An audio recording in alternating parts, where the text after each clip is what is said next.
I'd like to introduce everybody to Clergy Talk podcast. All the glory goes to God. And today's I have a Clarabelle Carino, correct? Coriano. Cariano, a Coriano. She has a master's degree in health services, also several life coach certificates. She's been working in this field for over 25 years, where she has helped individuals who are struggling with HIV and AIDS, as well as helping the homeless population who are dealing with mental health issues and drug addiction. She's also a proud mother of four sons who she has raised, and I'm sure they're out there doing wonderful things. With that being said, Clarabelle, the floor is now yours. Thank you, thank you. So I'm going to start by sharing a little bit of my experience working in the social services field, and the reason that I have made a career change to life coaching. So, like you said before, I worked 25 years in the social service field, working with the homeless population, the HIV/AIDS population when it was first an epidemic. And when I work with the HIV/AIDS population, it allowed me to learn a lot about the humanness of people and the suffering. It was a very, how you say, an emotional kind of connection with the clients, Oh, because they were past. I don't know if you know the history of HIV/AIDS when it first came into existence. A lot of people were just dying. They were just literally, they were getting diagnosed. They didn't have much time to live. And so I had to be, how you say, that strong person to help them with managing their funerals, their arrangement, getting connected to families, and also watching them pass. So mm, that was really, how you say, you have to have a really godly heart to be able to handle all that, because at that time, like I said, um, they were just dying very quickly. There was no medication or treatment as of yet.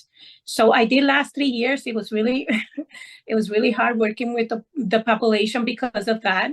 Losing people. If you care about the clients, and seeing them pass away. A lot of them by themselves, not no family involved.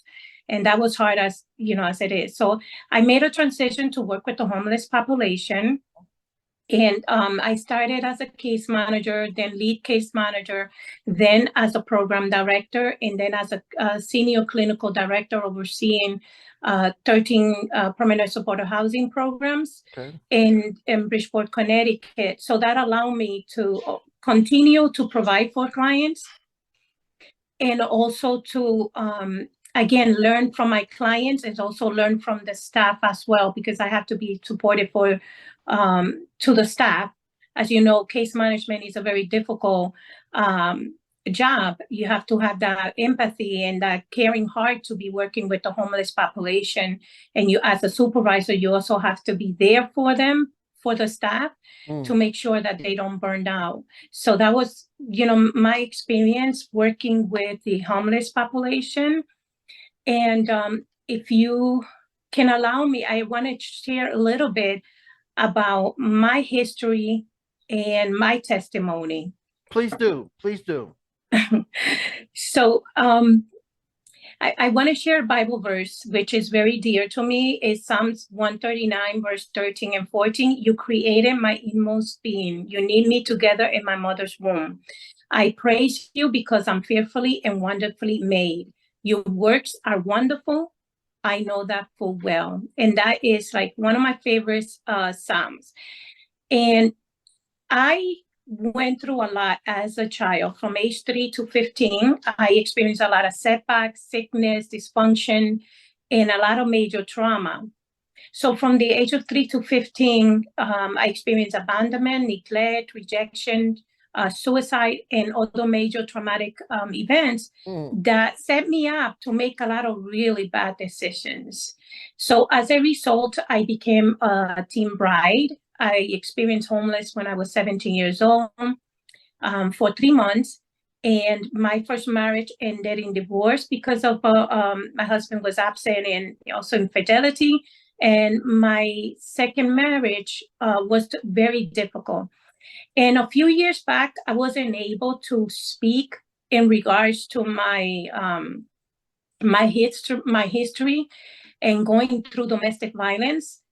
But I thank God that He has healed me and healed my heart. And now I'm able to share my story to help other people heal from trauma and also heal from those type of situations. And because I was a young person, I didn't have anyone to guide me in making decisions. You know, I made some really bad choices. But I learned that God never left me. He never forsake me. And He was there by my side. And I would tell you that, I would tell you that,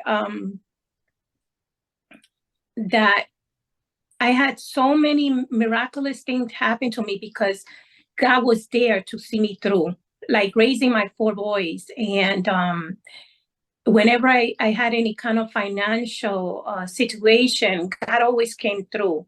And I feel like He was guiding me, you know, the things that I didn't have, the skills that I didn't have, being a parent and things like that. I had that trust in God and that confidence in God. And even though at that time I was not serving God, I put my faith in God and always prayed.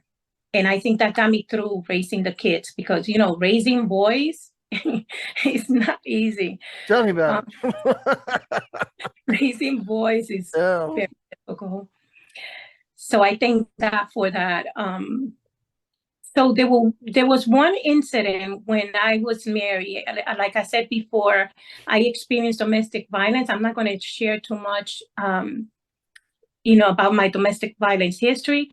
I'm just going to share one incident that opened up my eyes, because I learned so much about what domestic violence is and what it's not, and what is a healthy relationship and what it's not.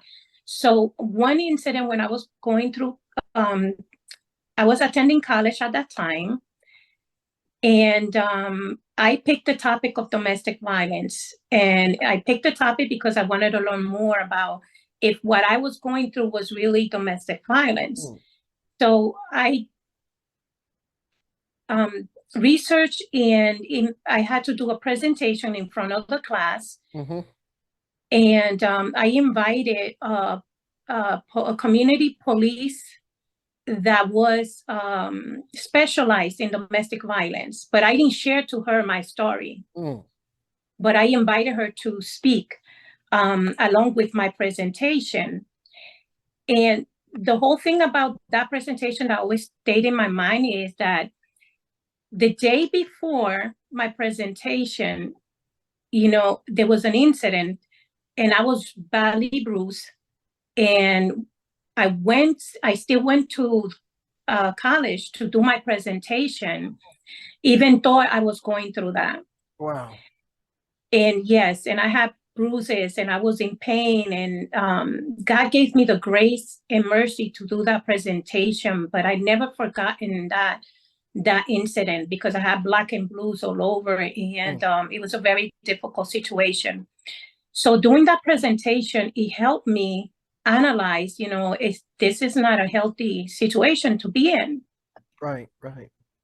And so I learned, and you know, although I stayed in the relationship, but there's a lot of misconception about domestic violence. And the first thing that people say, why did you stay? Or why did you stay so long? Or what did you do? And nobody deserves to be mistreated. Nobody deserves to have someone be, how you say, in not having fidelity to the marriage. Right. And you know, the person had their own problems. So I just wanted to share that whole thing and that whole testimony about that. In an average, nearly 20 people per day, per minute, are physically abused by an intimate partner in the US. Wow. And that's more than 12 million people per year. So Mm. 1 out of 4 women and 1 out of 9 men experience some form of domestic violence. Mm. Wow. Wow. I know that a lot of women are afraid to leave. That's why they don't leave. So, and I understand that part because you can tell somebody what they should do, but if you're not in that situation, you have no idea what that person is going through or how that person is thinking. Yes, you're absolutely correct.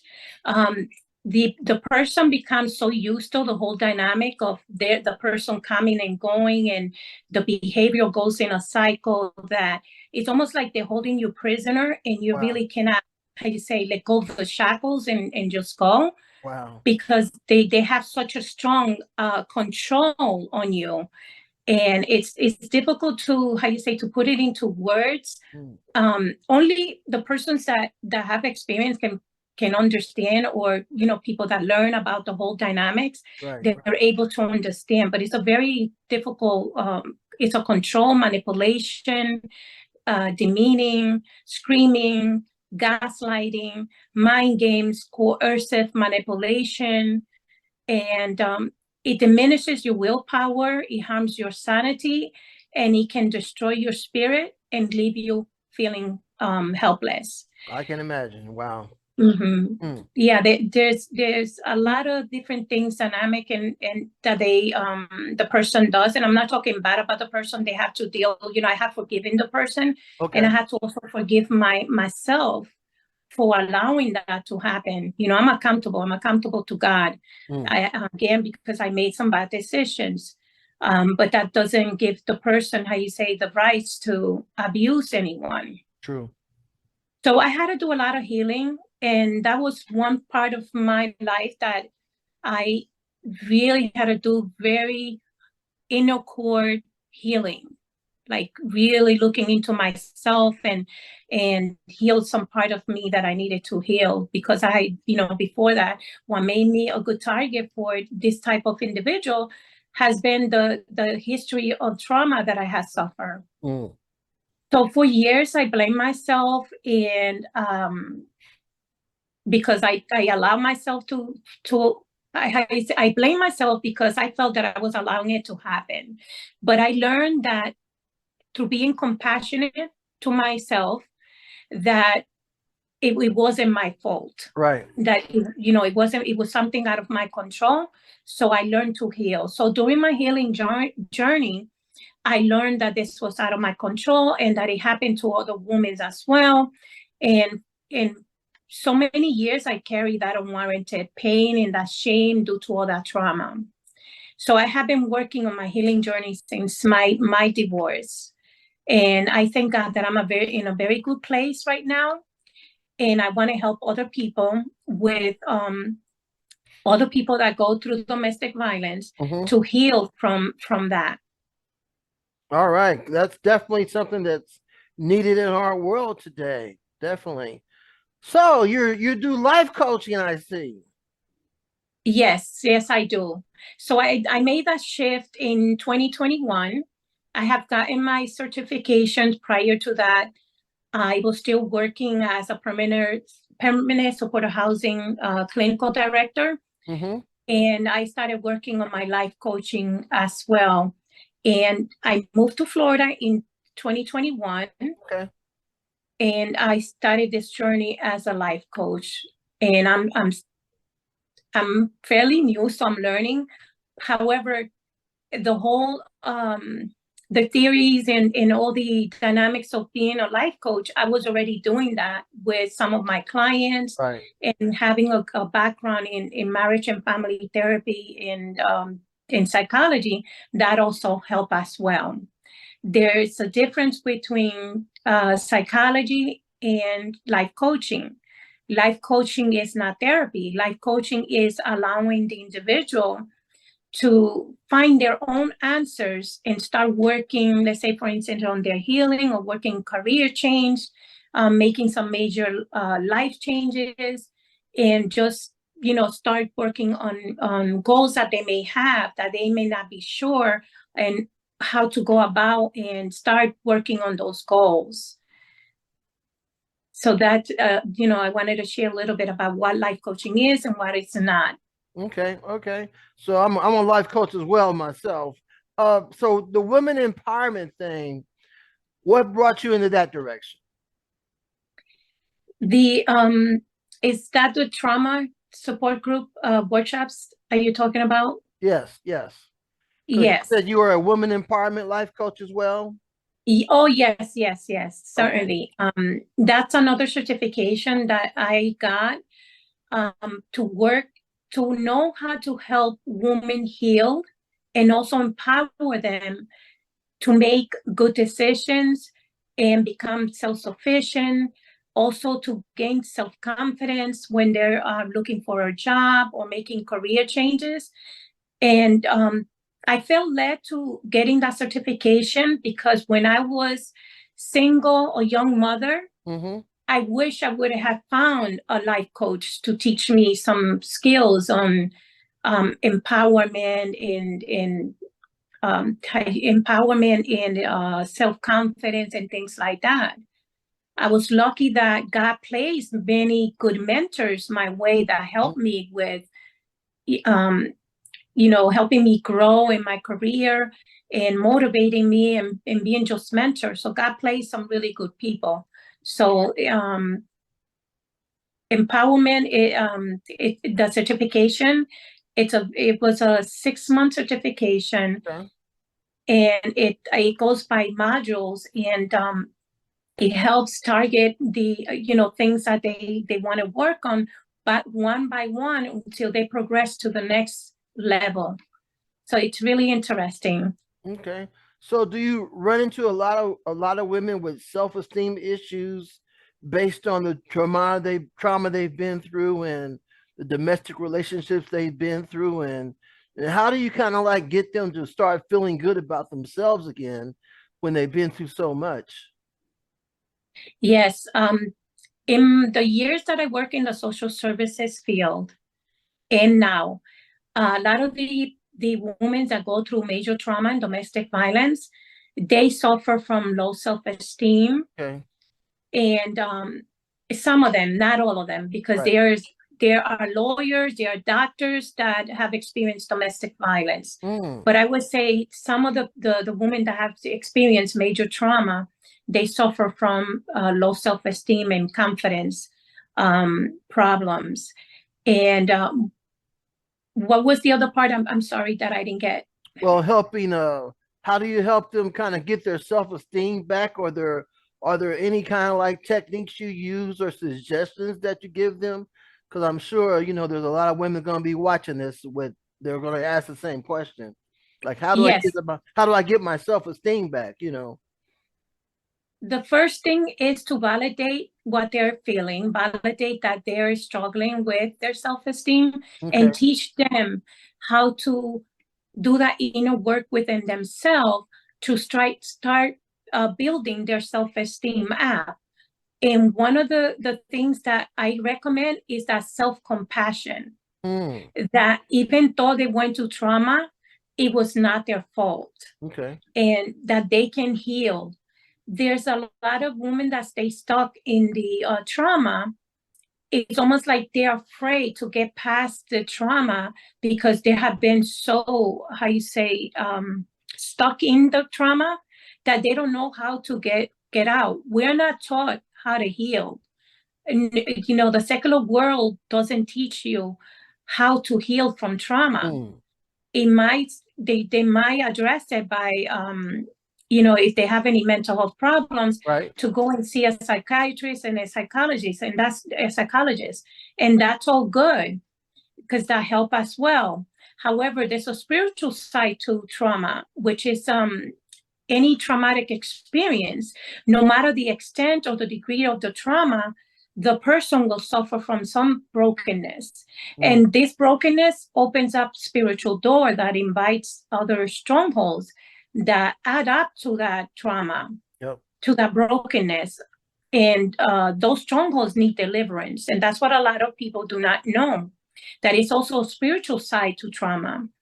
And and the person can obtain deliverance if they're believers, if they go to church, by having a deliverance session with the pastor, or they can do self-deliverance through fasting, praying, reading the Bible.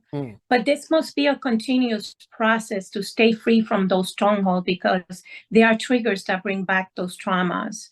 And I recently did a workshop on Healed Without Scars. Okay. I developed this curriculum to teach women how to heal from trauma. And I did several videos to encourage individuals to start healing. And it's based on Healed Without Scars by David G. Evans. Okay. Okay. And this is a wealth of experience and knowledge in this book. And it helped me develop that curriculum. And I've been teaching that workshop as part of teaching women how to heal. Again, because a lot of women don't know how to start healing. Like I would say, for instance, from my experience, I didn't know how to begin. All I know that I was reading all kinds of self-help books. I did the counseling, I went to counseling, but no one in the secular world is going to touch on the spiritual part. And that spiritual part is very, very, I think I will say that will be, how you say, like the main door that has to be closed so the person can heal. Even clients that have suffered from mental illness, that spiritual door is, has to be healed. Okay. Because I'm sorry, were you going to say something? Well, sorry. No, go ahead. I'll wait till you're done. So there's a lot of causes to trauma. There's behavioral, mental, physical, and symptoms, and also disturbance in your spirit, like I shared before. And this can be demonstrated in the person many different ways. And sometimes the person may hide the trauma so well that others may not be aware that they're struggling or that they're suffering. And trauma often, assigns you a mask that helps you hide the pain or the wounds and prevent them from healing, and prevent you from healing. And these masks also prevent our, deliverance, because they block you from the healing process. It's not until you start realizing and working on yourself that you will realize that you were wearing a mask. And I will give you an example. Like, for instance, someone that works many hours, an workaholic, and that has a history of trauma, but the person never addresses it, they're going to continue working until, they basically can burn out, or a middle age, the trauma may surface, and it causes, more disturbance on the person. Right. That's why that's why it's good to recommend that you work on the trauma at an early onset,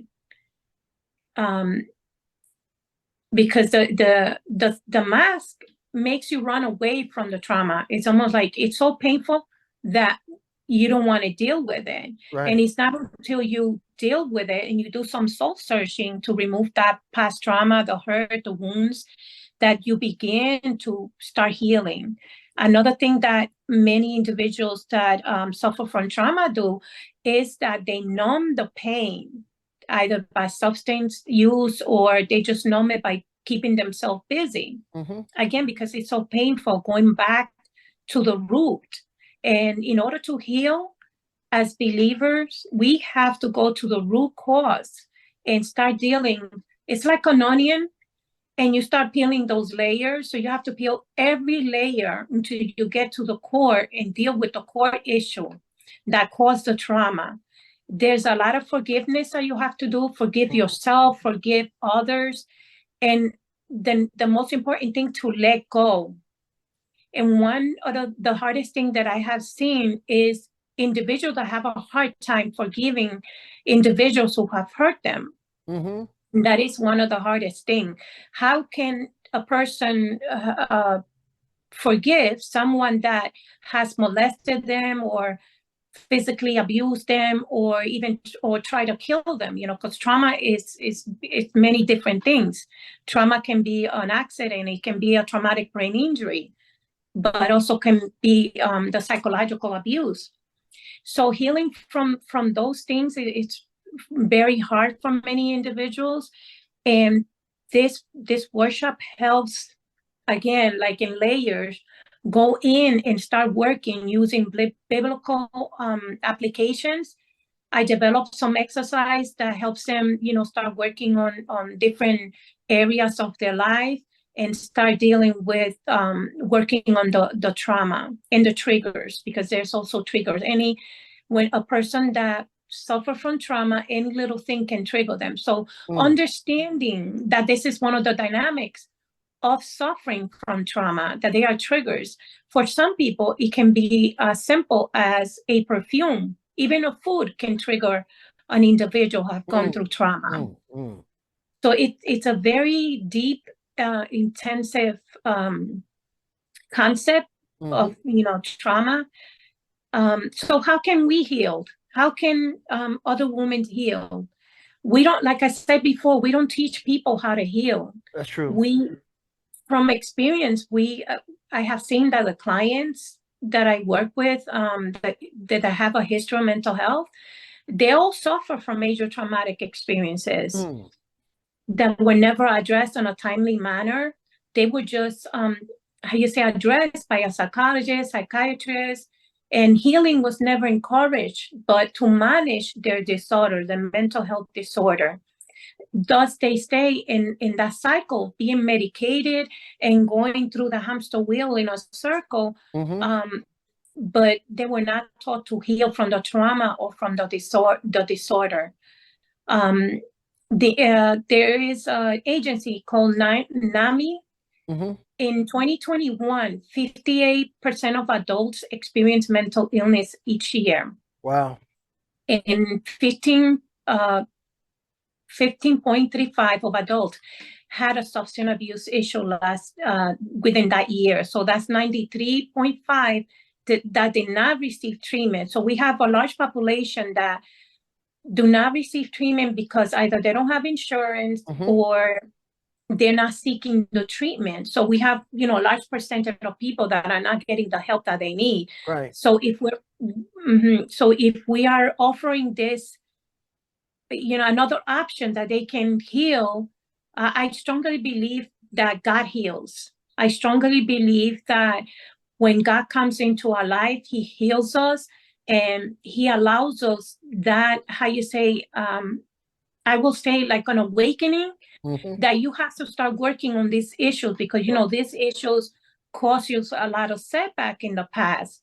So I believe truly that God works in our life and heal us, but we also have to help ourselves as well. We have to learn new behavior. We have to learn, new coping skills. We have to learn how to address how we deal with people by setting boundaries and just basically learning that you are important, that it is not your fault, and you didn't deserve the trauma or the abuse or whatever dysfunction that you experience, but there is an opportunity to heal, with God and with working on these layers that you have to shed so that way you can be completely healed.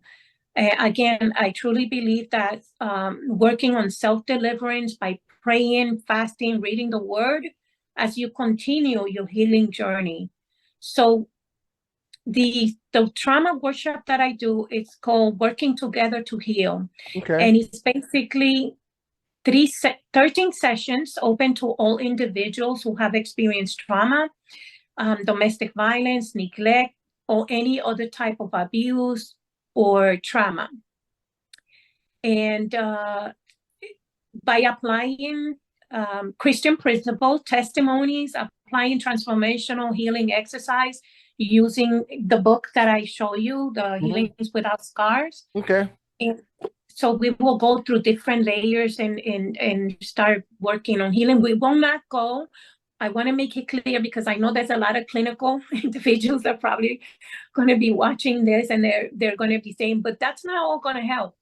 I'm not saying just for anyone just to do the workshop along with their clinical and with their, if they're in therapy and continuous therapy, along with the therapy, they can do this training to help them heal that spiritual side of trauma. So I believe that in, a collaboration, that it will work.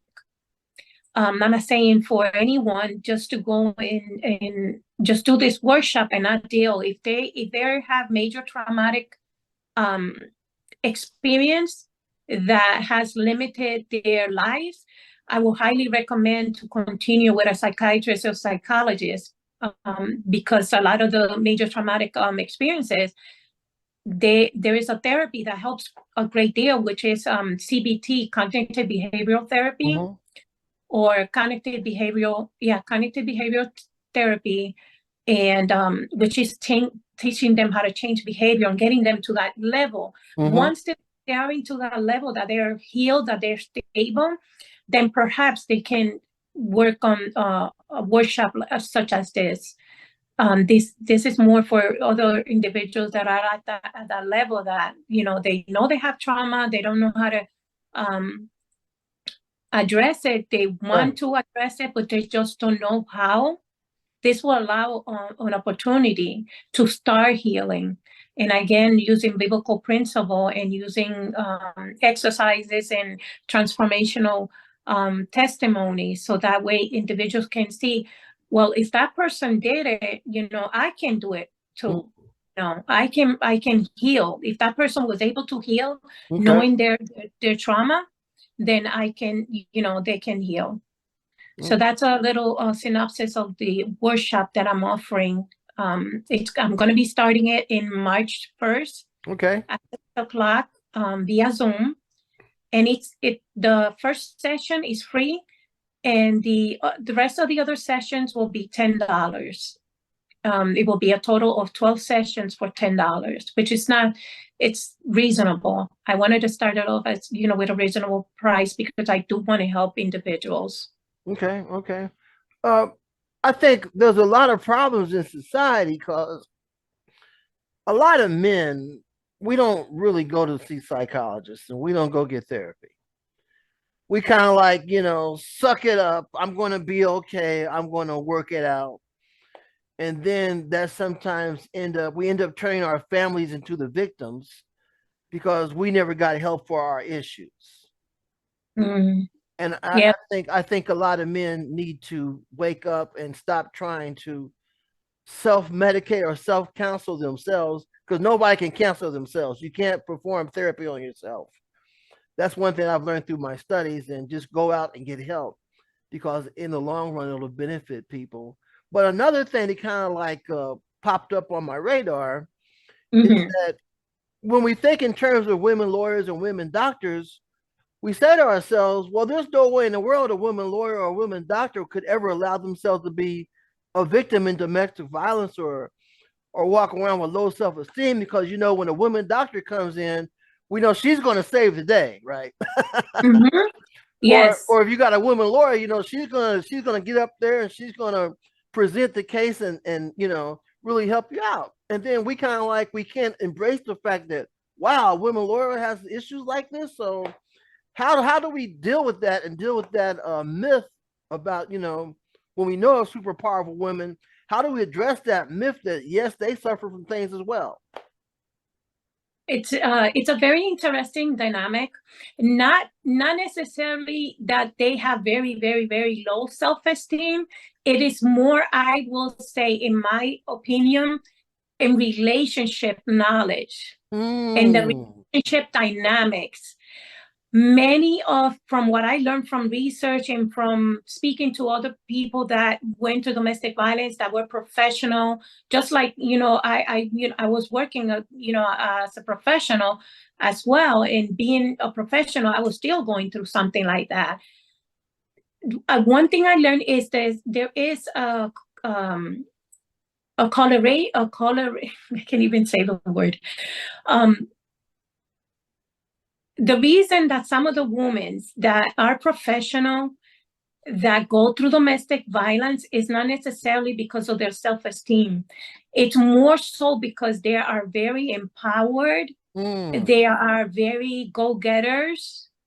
The majority of the women that I have learned that were professionals, they mind you, they were professionals. Okay. It wasn't that that it was relationship, that the relationship dynamic, they were missing, that something was missing. I would say that in my case, that makes sense. I didn't know much about relationship, and they might have gone through maybe some trauma that they never addressed. So it makes you a good target for narcissistic individuals. And the good majority of domestic violence perpetrators are narcissists. Right. Okay. And so they feel inferior to the person.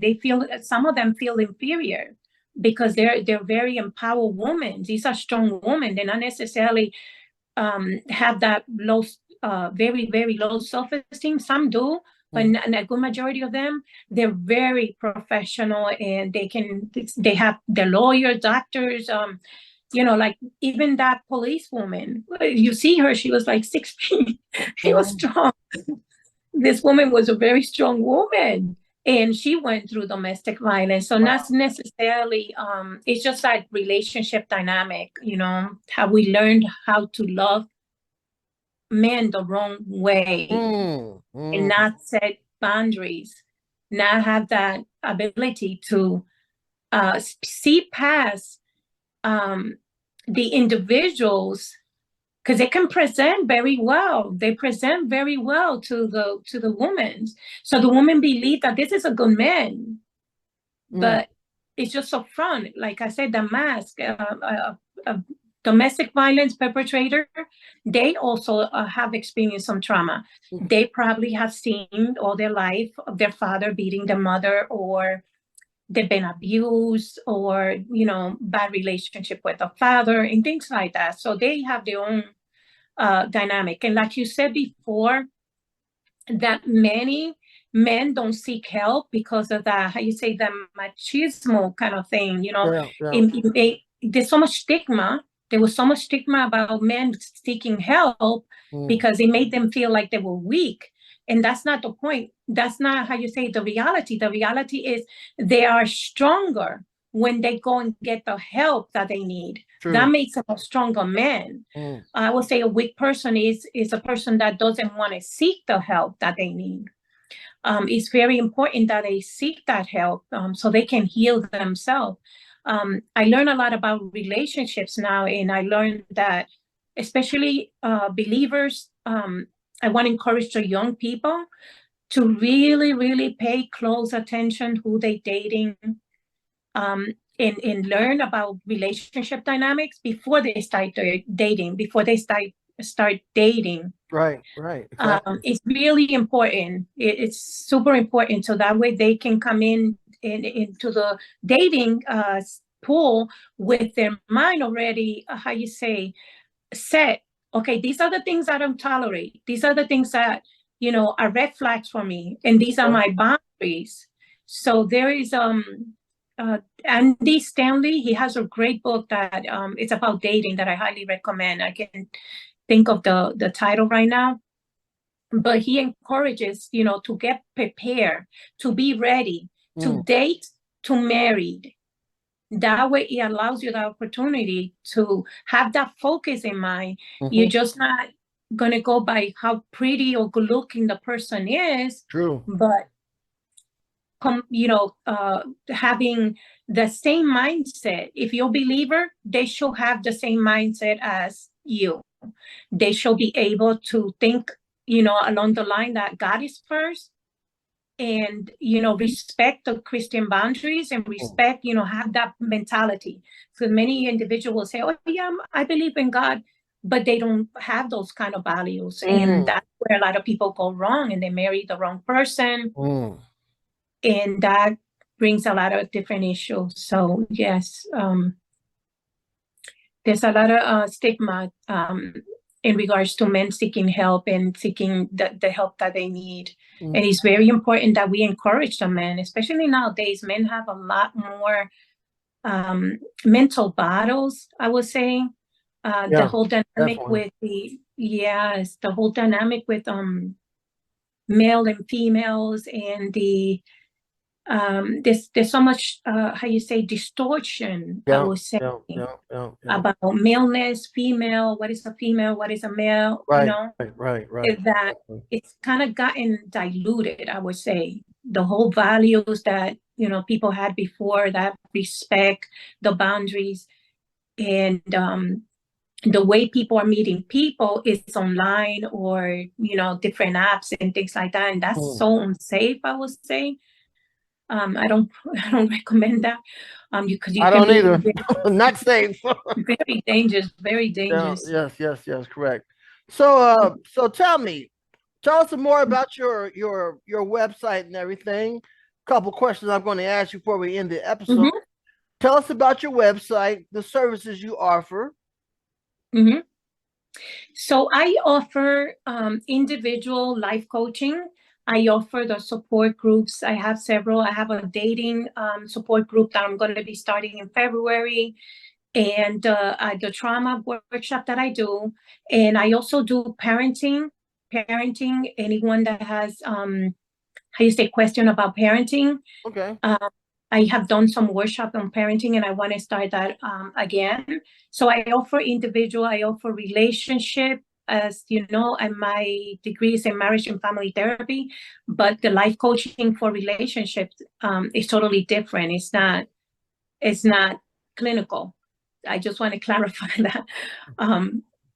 So I do the relationship, life coaching, marriage, preparation for someone that is thinking of getting married, Mm-hmm. how to prepare for the wedding. Because when people are planning weddings, that becomes an opportunity for them to really work on knowing and being sure 100% that this is what they want, and that their True. relationship, is going to work.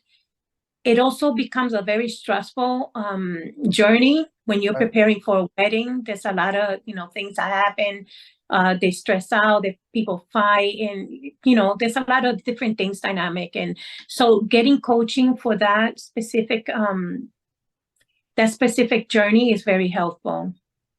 Definitely. Oh And wow. Okay. Those are some great services. Make sure you send me some links. I think I yeah, got a couple of your links, but send me all your links so when I do air this episode, I'll have all the information my listeners will need. One last thing.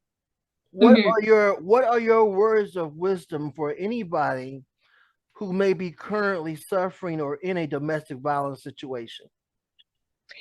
Well, the first thing that I will recommend is to get connected to a program, get connected to a domestic violence program, to start planning if they're thinking of leaving the situation, because that is the most dangerous part of being in a domestic violence situation, Mm, is that leaving the relationship. This is where it becomes a little bit more, how you say, more dangerous for the mm, individual. So they have to really be careful and plan it right, and seeing a counselor, domestic violence counselor, so they can be safe. If they're actually in a very, how you say, dangerous situation, the mhm, best thing is to leave that situation right away. A lot of the domestic violence agencies have shelter, and they will move the person to shelters, let's say in another town, another city, sometimes even another state. So they will be able to keep them safe and okay. protected, and they will help them with all the legal documents and paperwork that they will need. There is a number, 1-800-799-SAFE, SAFE. If that's, or the hotline.org. And that's Oh, for anyone that is presently going through a domestic violence situation. And I will say also 911, if the situation is very dangerous, not wait till, they're really badly hurt. You want to start also I'm sorry that I just thought about something. I would recommend also start keeping track of the incidents and also having it documented. Okay. Like if you call the police, getting the police report. If you have a restraining order, keep that restraining order, have your documentation, because that is what's going to help the person. There was one specific case in Connecticut, I will say 15 years ago. Okay. And I believe the gentleman was a policeman. I might be wrong, but the lady kept calling the cops, and the cops will show up but believe the perpetrator. And that happens a lot. Because Wow. it's like Dr. Jekyll and Dr. Jekyll and Dr. Hyde. They will turn their whole persona and act like this calm, well collected, and the person that is going through the domestic violence situation, they do not know the difference between reacting and responding. So they react because it's like I said, it's a dynamic that they make you look like you're crazy. So when the cops come, the first thing that they see is the woman all disrelish, all nervous or crying, or and the man is like very at peace, like very well collected, very, how you say, they know how to talk. Right. Well composed, yeah. Yes, very composed. And so it's very hard for the police sometimes to take the woman's word for it, but a lot of the police department are getting trained on that. They're getting educated not to take sides, or not to, how you say, that's why they're now using two cops. So let me go back to the case. So the lady kept calling the cops, and it was always the same thing. And I believe that he was also a police officer. That's why they kind of like didn't take it seriously. Well, he ended up stabbing her. I don't know how many times. It was so many times that that woman was stabbed that it was left her in a horrific state.